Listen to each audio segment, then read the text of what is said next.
저는 그때 기억이 진짜 생생하게 남아있어요. 왜냐면 제가 작년에 이제 영화에서 배우를 했었고 이제 그러고 나서 진짜 연기의 길은 다시는 걷지 말아야겠다 이런 다짐을 했었는데 뭐 그게 시작이 됐죠. 그래서 이번에 홍보 영상을 찍을 때 야나도 패러디를 했었는데 이게 진짜 고난이도 연기예요. 그래서 진짜 NG도 많이 났고 그 NG 영상들이 다 어디 갔는지는 모르겠지만 되게 민망했어요. 그래서 근데 그래도 재밌었던 기억으로 남아있어요. 그리고 이제 이쯤 되니까 연기에 좀 욕심이 생기지 않나 약간 이런 생각이 들어서 이번 영화에서도 이제 지나가는 행인 1 정도로 출연을 해볼까 기대를 하고 있었는데 아쉽게도 촬영이 이제 중단이 돼서 못하게 됐죠. 3시 며칠 전부터 이제 대본 짜고 연출 구상하고 그렇게 해서 과방에 모였던 기억이 나는데요. 저희 셋 다 웃음을 못 참아서 상당히 많이 웃었었고, 그리고 이제 딱 그 문을 열고 야 너도 할 수 있어 라고 하는 씬이 있어요. 그 씬에서 이제 지혜 씨랑 저랑 둘 다 웃음을 못 참아서 정말 NG가 많이 났었고요. 부끄럽기도 했고요. 네. 그리고 이제 그 영상을 보면 지혜 씨랑 저랑 옷이 똑같은데 그거는 저희가 맞춰 입은 게 아니라 그냥 학교에 와보니까 둘이 옷이 똑같더라고요. 제가 그때는 인턴이었어요. 인턴으로 일을 하고 있을 상황이었는데 그때 분명히 일에 집중을 해야 되는데 일에 집중을 하지 않고 촬영 생각만 계속했던 것 같아요. 또 그때 제가 소심이 역할이어가지고 소심이를 어떻게 해야 잘했다는 소리를 들을까, 그리고 옷을 뭐 입어야 될까, 이런 생각들을 퇴근할 때도 하고 일할 때도 하고 그러다 보니까 야근 요정이 되었습니다. 네, 어쨌든 그리고 과방에서 촬영을 했었는데 지혜랑 민지가 올해 짱이잖아요. 그렇다 보니까 야나두를 열심히 여러 번 외쳤는데 그걸 보면서 내가 올해 짱을 안 해서 굉장히 다행이다 이런 생각도 하고, 한편으로는 진짜 이렇게 열심히 하는데 이번엔 진짜 잘해보자, 역대급 족적을 남겨보자, 이런 생각으로 했던 것 같습니다. 홍보 영상에서 지혜 언니랑 민지 언니를 처음 봤는데 두 분의 유쾌함이 화면을 뚫고도 느껴졌어요. 야나도 패러디한 게 아직까지도 전 기억에 남아요. 그래서 그 순간부터 저는 항상 대유잼이라는 생각을 하게 됐고 제가 좋아하는 활동을 이렇게 재미있는 언니들이랑 함께 할 수 있다는 생각에 정말 설렜습니다.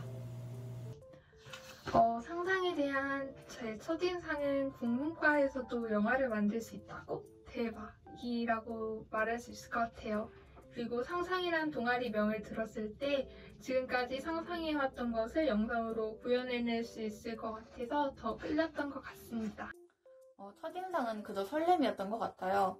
꿈에 그리던 대학 생활이었지만 코로나19로 인해서 많은 것이 무산됐을 때 이 상상 홍보 영상이랑 또 PDF 자료를 봤거든요. 이걸 보면서 와 정말 재밌겠다, 그리고 정말 많은 사람들이랑 영화를 보면서 다양한 이야기를 할 수 있겠구나 라는 생각에 들떴었던 것 같아요. 이제 저는 이제 처음부터 끝까지 우리의 손으로 만든 영화를 우리끼리 다 같이 모여서 보는 게 꿈이었어요. 왜냐면 글바탕 사는도 되게 중요한데 이제 그때는 약간 와, 내 연기가 왜 저러지? 약간 이런 생각이 먼저 드는 것 같아서 이제 우리끼리 모여서 이제 처음 그 영화를 탁 상영하는 그걸 되게 기대를 했었어요. 근데 이렇게 무산될 줄은 몰랐죠. 그리고 이제 이런 높은 자리가 처음이기도 하고 해서 어떻게 해야 다 같이 즐길 수 있는 소모임을 만들 수 있을까 이런 고민을 되게 많이 했던 것 같아요. 그래서 이제 뭐 초반부터 이제 수민 언니랑 민지랑 되게 열심히 기획을 했는데 사실 이렇게 아예 무산이 될 줄은 몰랐어요. 그래서 많이 아쉽죠. 그래서 8월쯤이면 이제 다 같이 촬영하고 이제 9월이면 뭐 편집하느라 몸이 갈리고 있고 이럴 줄 알았는데 저는 작년 1학년 때도 상상 활동을 했었는데요. 작년 활동이 끝났을 때부터 상상을 1년 더 해보고 싶다는 마음이 컸었는데요. 그래서 만약에 한 번 더 하게 된다면 기획, 촬영, 편집 중에 어떤 걸 할지 고민하기도 했었습니다. 그린호프랑 다 같이 영화관 가는 거예요. 상상 후배이기 이전에 이제 같은 과 선후배이기 때문에 다 같이 친해지고 싶었고요. 그리고 이를 위해서는 영화 제작 이외에도 다양한 친목 활동이 필요하다고 생각을 했어요. 그래서 이런 다양한 활동들을 굉장히 많이 준비를 했었고요. 그리고 영화 제작에 관해서는 저희가 작년에 소모임 지원이 굉장히 열악했었기 때문에 이제 조명, 그리고 카메라, 그리고 마이크까지 이제 제대로 된 장비들을 갖춰서 빠르게 진행해서 원래 영화를 찍으려고 했었어요. 저는 작년과 같은 상상을 만들고 싶다라는 생각을 많이 했어요. 그만큼 제 기억 속에 새내기 때의 상상은 정말 즐거운 추억이었고 그래서인지 되게 제가 선배로서 상상에 참여한다고 생각을 했을 때 저도 18학번 선배들이 그랬던 것처럼 20학번 친구들에게 많은 믿음을 줄 수 있는 그런 선배가 되고 싶다고 생각을 많이 했습니다. 그린호프 꼭 다시 해보고 싶었어요. 잔디밭 위에 도란도란 앉아있는 것만으로도 소풍 온 것 같이 굉장히 들뜨고 재밌었거든요. 특히 작년에는 고등학교 교복을 챙겨와서 입었었는데 정말 재밌었어요. 그래서 그만큼 더 선명하게 기억에 남는 것 같아요. 또 상상 모임은 화요일 오후 6시마다 있었는데 그때마다 소위 그 우주공강이라고 불리는 긴 공강 시간이 있었어요. 그래서 그때 친구들이랑 같이 카페에 가서 놀기도 하고 좀 공부도 해보고 그랬는데 올해는 제가 선배가 된 만큼 시간 맞는 후배님이랑 같이 밥약도 하고 같이 회의에 들어가고 싶었는데 그러지 못해서 좀 아쉬워요. 작년에 저는 소모임 활동을 하지 않았어서 글밭 타령은 그냥 관객으로만 참여를 했었는데 모든 발표가 끝나고 소모임 친구들이 서로 고생했다고 말해주는 게 참 인상 깊었거든요. 그래서 저도 이번에 열심히 참여해서 유종의 미를 거두는 그런 뿌듯함을 느껴보고 싶었습니다. 지금까지 학교를 다니면서 시랑 소설 같은 문학을 배워왔는데 그중에서 일상에서 제일 많이 접하는 영화에 대해서 배운 적이 없어가지고 평소 영화를 볼 때 그냥 모르고 막 봐왔었는데 여기 들어오면 좀 더 배울 수 있을까 해서 들었습니다. 주변에 영화를 만드는 친구가 있는데 그 친구가 했던 걸 보고 아 진짜 대단하다라고 생각을 했었어요. 근데 소모임에 상상이 딱 있길래 아, 나 같은 아마추어들도 그런 완성도 있는 영화를 만들 수가 있을까 싶었어요. 영화 제작 소모임이라는 점에서 들어오고 싶었어요. 왜냐면 영화를 만들어 보고 싶다는 생각을 한 적은 있는데 영화를 만든다는 게 혼자 힘으로 할 수 있는 것도 아니고 저한테 그런 능력이 있는 것도 아니라서 만들지는 못했고 그리고 또 다른 이유는 그 유튜브 같은 데서 영화 제작 비하인드 같은 거 보면은 되게 현장이 재밌단 말이에요. 그런 거 보면서 내가 상상해서 영화를 만들면 그런 현장의 분위기를 직접 느껴볼 수 있겠구나 라는 생각이 들어서 상상에 지원했어요. 처음 들어왔을 때 각오는 정말 제가 주인공이 돼서 이 영화를 통해서 상상해서 만든 영화를 가지고 영화제에서 막 상을 타는 상상까지 하면서 막 수상 소감도 준비하고 그랬었는데 그 정도로 진짜 열심히 하고자 했었는데 무산이 돼서 너무 아쉽습니다. 이쪽에 대해 전문적인 지식이 없는 상태였기 때문에 팀의 민폐가 되면 어떡하지? 라는 생각을 정말 많이 했던 것 같아요. 하지만 집 만들지 말자라고 생각을 하고 제가 할 수 있는 능력 안에서는 최선을 다하자고 다짐을 했습니다. 그리고 제가 여주인공으로 발탁됐을 때 NG 정말 많이 내면 안 되겠다 라고 다짐을 하고 재범쌤 수업을 정말 열심히 들었습니다. 그냥 빨리 활동을 해보고 싶다 이렇게 생각했던 것 같아요. 아무래도 대학에 와서 하는 첫 동아리 활동이다 보니까 되게 설레기도 많이 했었고 기대감도 컸고 열정도 많이 넘쳤었던 것 같아요. 엔딩 크레딧에 이렇게 제 이름 올라가는 걸 계속 상상했습니다. 저는 영화를 만드는 과정에서 이렇게 자연스럽게 친해지고 또 같이 밥도 먹고 술도 먹고 영화도 같이 보러 가고 어떻게 보면 좀 평범한 그런 걸 같이 하고 싶었는데 코로나 때문에 다 망했죠. 상상 활동 중에서 제일 꿈꿨던 건 밤샘 영화 캠프였어요. 영화를 좋아하는 사람들끼리 모여서 같이 영화도 보고 이야기도 나눌 수 있는 일종의 교류회 같은 거를 꼭 한번 해보고 싶었는데 친구들과 고등학교 때도 종종 하긴 했었는데 이제 공문을 배운다는 공통점을 가지고 있는 사람들이랑 하는 건 또 느낌이 다를 거라고 생각했거든요. 꿈꿨던 소모임 활동과 대학생활은 깨진 게 너무 많아서 다 말하기 입 아플 정도인데요. 소모임 활동은 영화 촬영을 못한 게 제일 아쉬웠어요. 우선 시나리오를 썼는데 그것을 실제로 보고 싶기도 했고 영화 촬영을 하면은 내가 쓴 글이 영상이 되는 게 너무 신기할 것 같았는데 못해서 아쉽고, 대학생활은 축제를 진짜 기대 많이 했는데 못해서 너무 아쉬워요.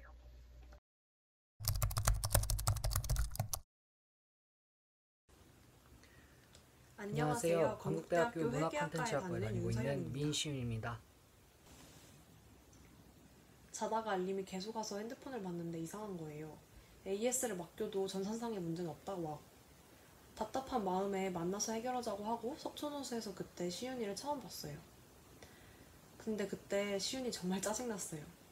왜냐면 핸드폰 번호만 바꾸면 간단하게 해결될 일 같아서 바꾸는 게 어떻냐고 하니까 정색을 하면서 무조건 싫다는 거예요. 그럴듯한 이유도 없으면서. 시윤이 때문에 제 계획이 다 틀어지는 것 같아서 정말 답답하고 짜증났어요. 처음 연락이 바뀌어서 왔을 때는 그냥 핸드폰이 고장나는 건 줄 알았어요. 근데 다른 건 또 다 멀쩡한데 오는 연락만 바뀌는 게 이상하더라고요. 그래서 아무 생각 없이 제 번호를 전화를 해봤는데 시도음이 가더라니까요. 그렇게 서연이랑 처음 연락이 됐죠. 일단 만나서 얘기를 해야 될 것 같아서 어디서 만날까 고민을 했는데 하필 석촌호수가 떠오르더라고요. 11시 반에 딱 갔죠. 갔는데 아무도 없고 심지어 전화해서 저한테 화까지 내더라고요.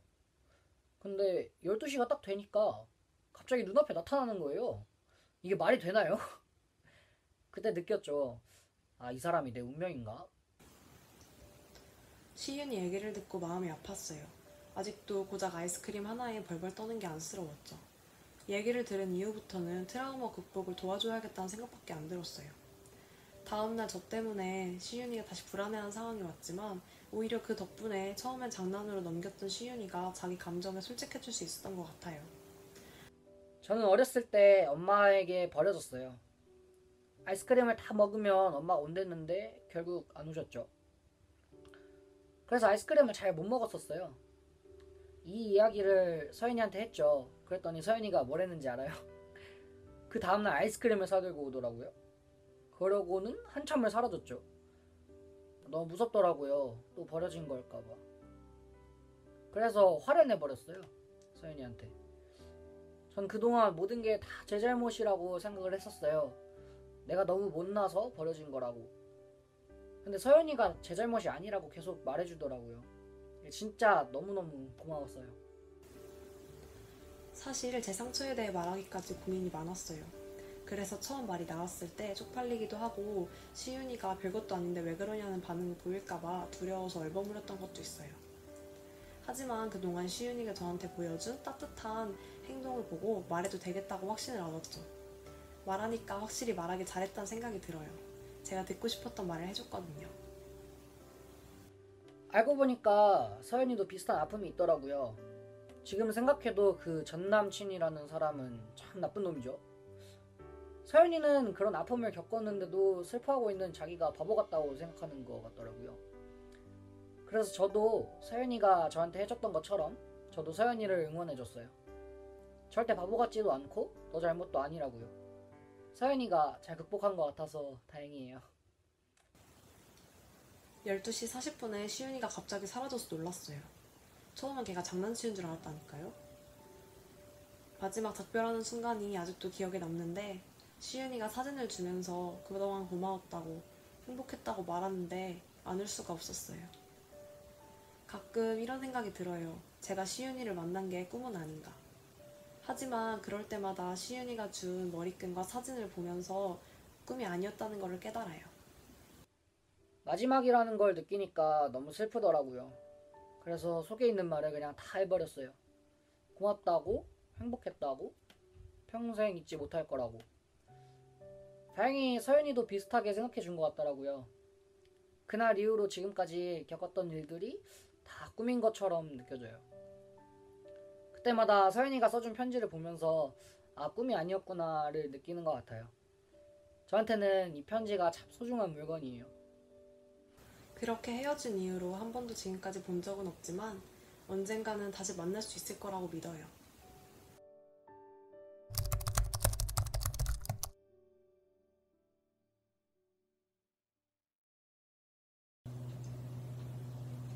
시나리오를 쓰면서 가장 어려웠던 부분은 전개 속도였습니다. 이야기가 너무 느리게 진행되면 루즈해지고 이야기가 너무 빠르게 진행되면 이상해지기 때문에 적절함을 찾는 것이 정말 관건이었어요. 하지만 제가 시나리오를 써본 적이 처음이라 그 적절함을 찾는 것이 쉽지 않더라고요. 그래서 저는 저보다 먼저 시나리오를 쓴 친구들 걸 읽으면서 어느 정도 분량을 해야 적절한지에 대해서 감을 잡을 수 있었습니다. 그리고 언니들도 많이 피드백을 해줘서 그것이 도움이 많이 됐어요. 시나리오를 쓰면서 어려웠던 부분은 두 주인공이 하루에 딱 1시간만 만날 수 있으니까 서로 서서히 가까워지는 모습을 그리는 게 조금 어려웠던 것 같아요. 1시간 안에 할 수 있는 거라고는 대화를 조금 나누거나 간단하게 뭘 먹거나 하는 것 말고는 딱히 생각이 안 나더라고요. 뭔가 활동적인 데이트를 하면 분위기도 풀어지고 속마음도 자연스럽게 꺼낼 수 있을 텐데 설정상 그게 어려우니까. 저는 여러 사람들과 맞춰서 쓰는 게 어려운 점이었던 것 같아요. 왜냐하면 저는 이렇게 릴레이 형식으로 돌아가면서 쓰는 것도 처음이고 계속해서 혼자 쓰다 보면 자신만의 방향으로 빠지는 경우가 많았는데 그럴 때는 다른 사람들이 쓴 시나리오를 읽으면서 맞춰가려고 노력했던 것 같아요. 그리고 이제 부원들과 서로 많은 의견을 주고받았지만 네트워크 상의 한계가 있기 때문에 실제로 모여서 기획했더라면 더 좋은 아이디어가 더 많이 나왔을 것 같아서 그 점은 조금 아쉬워요.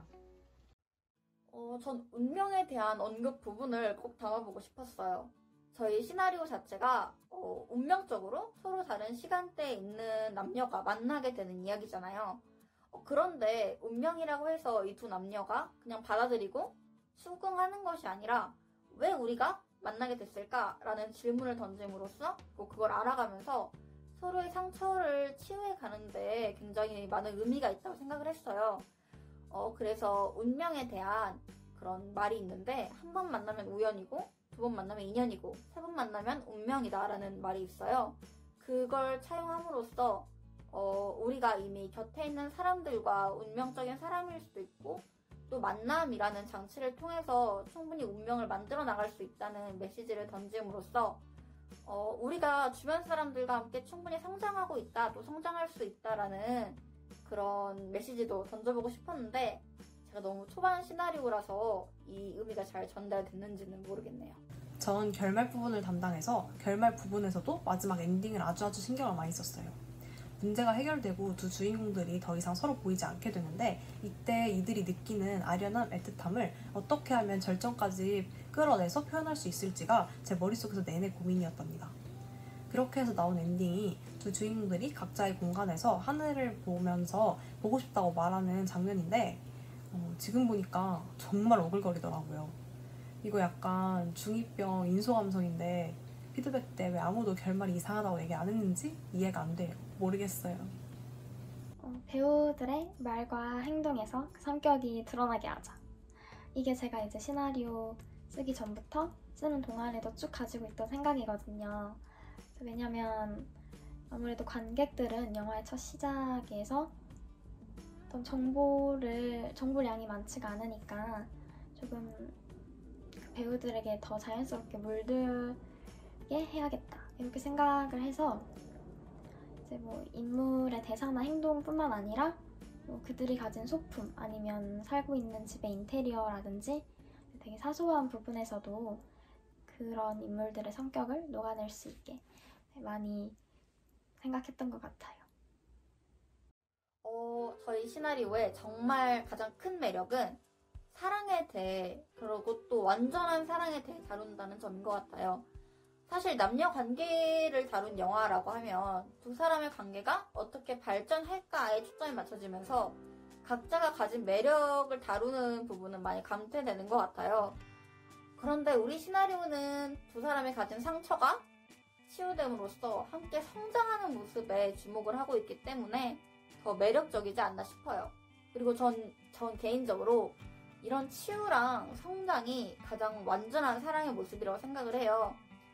저희 영화가 큰 러브씬이 등장을 하거나 설레는 장면들이 몰아치는 그런 영화는 아니지만 이런 점에서 되게 완전한 사랑에 대해서 담담하게 다뤄낸다는 점에서 꽤 잘 만들어진 시나리오라고 생각합니다.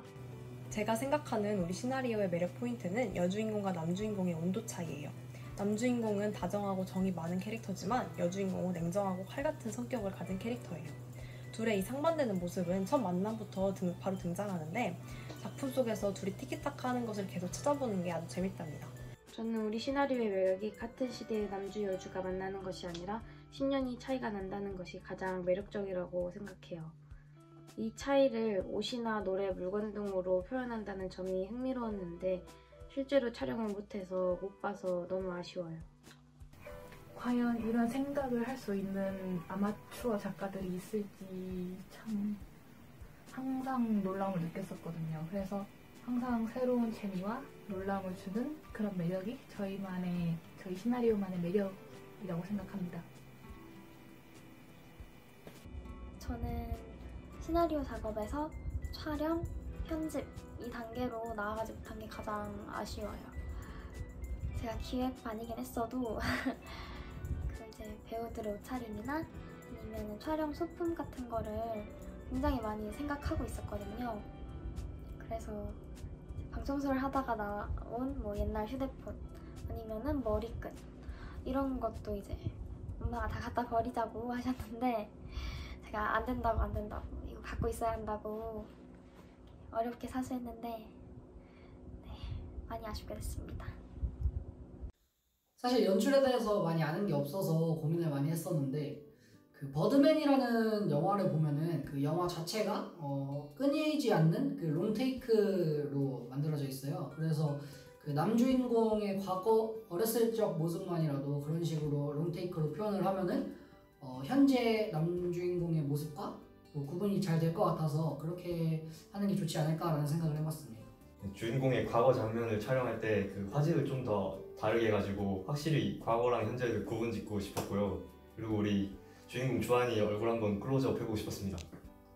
카메라의 개수는 한정되어 있지만 최대한 많은 각도에서 촬영해서 영상을 심심하게 하고 싶지 않았어요. 물론 같은 장면을 여러 번 찍는 한이 있다고 하더라도요. 그리고 시나리오를 보면 예쁜 장소들이 참 많아요. 캠퍼스가 되게 예쁘거든요. 그래서 인물을 중심으로 하면서도 중간중간에 많이 줌아웃해서 그 캠퍼스의 아름다운 모습을 많이 담고 싶었습니다. 저는 남주의 과거 회상 장면의 연출을 좀 자세하게 생각을 해보았는데요.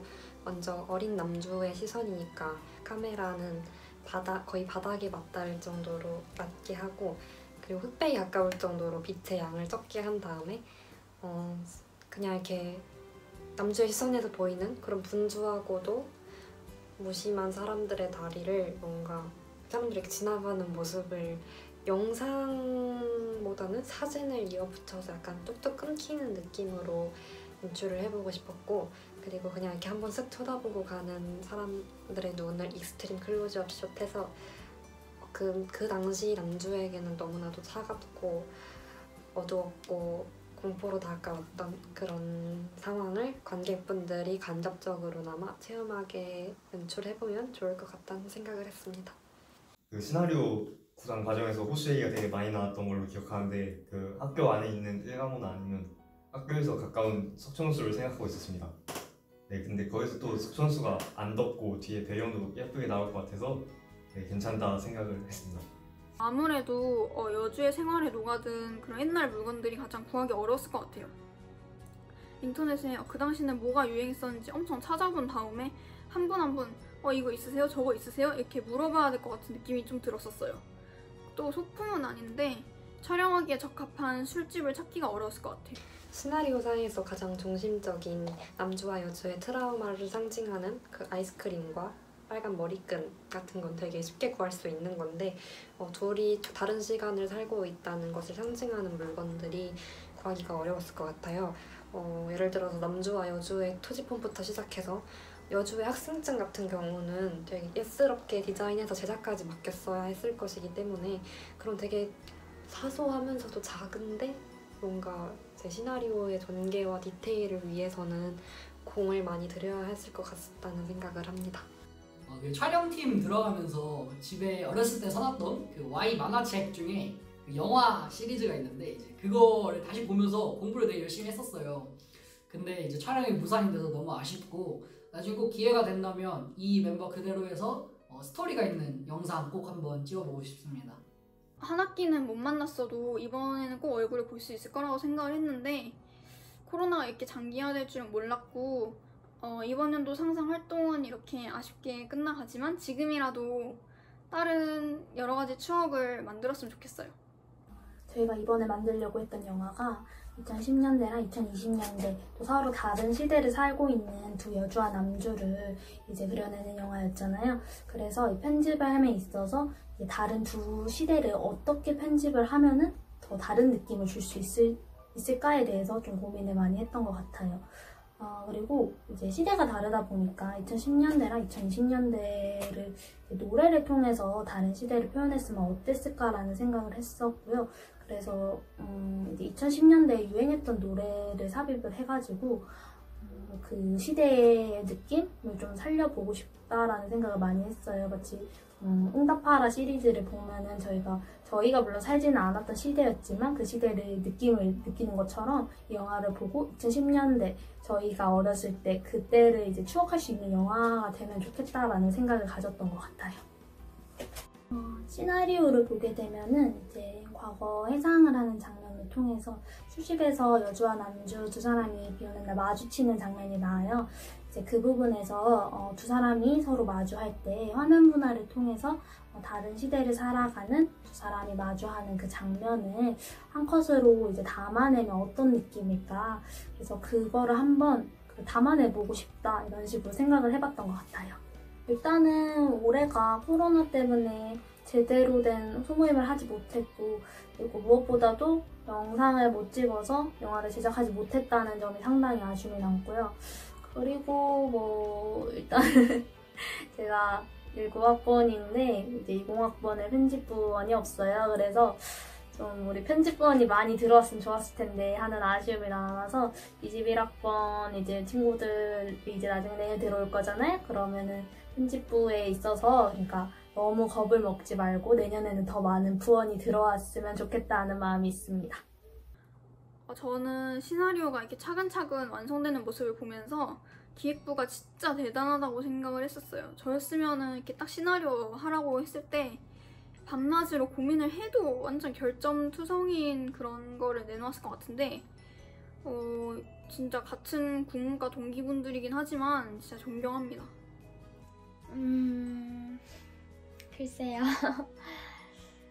아마 제가 촬영팀이었다면 제가 평소에 사진을 되게 못 찍기로 친구들 사이에서 유명한데 아마 촬영 시간이 한 3배는 늘어나지 않았을까 생각해요.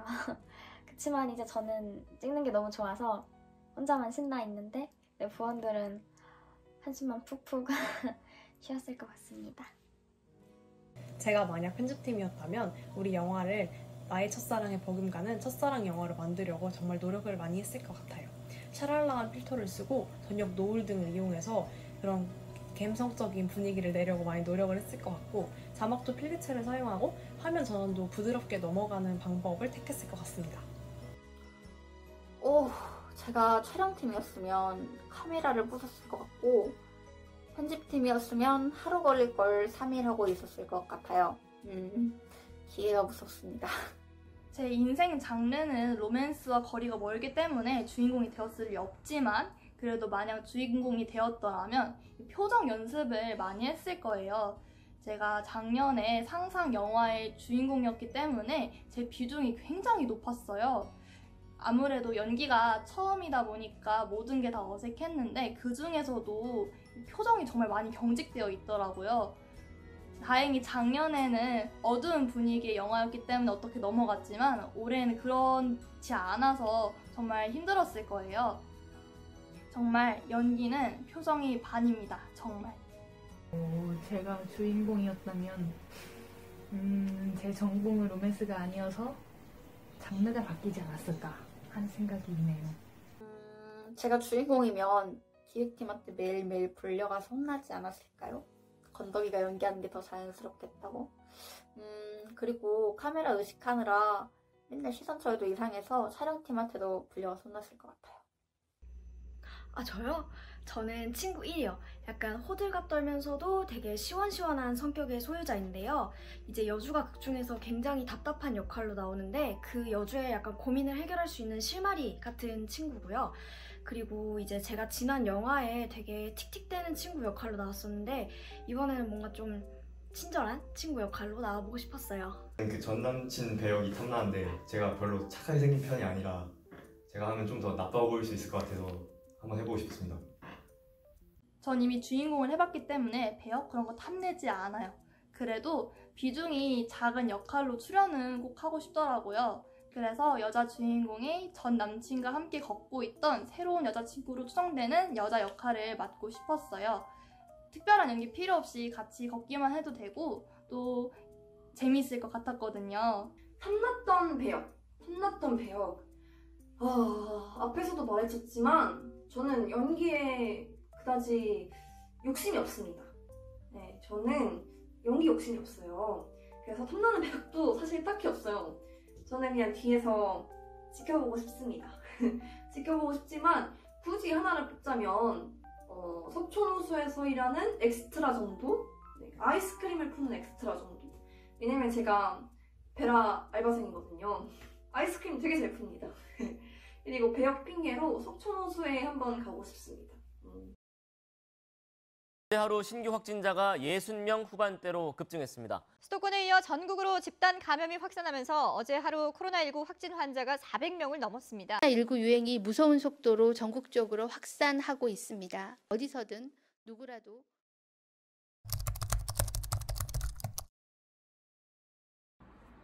다 무산됐어요.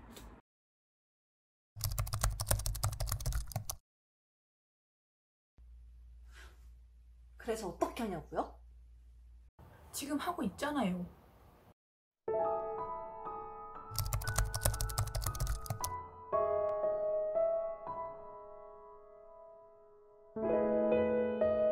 가는 거예요. 왜냐면 이제 상상 후배이기 이전에 같은 후배이자 선배이자 동기는 아니네요. 처음엔 막 촬영실이래. 이렇게 저렇게 자연스럽게 남겼는지 회식 해고 싶습니다. 사실 전 얘들아 너무 힘들다. 하고 나서 우리가 이제 영화 인사이드 아웃과 그리고 광고 야놀자 야나도 저는 주인공 역할이 눈에 많이 들어오더라고요.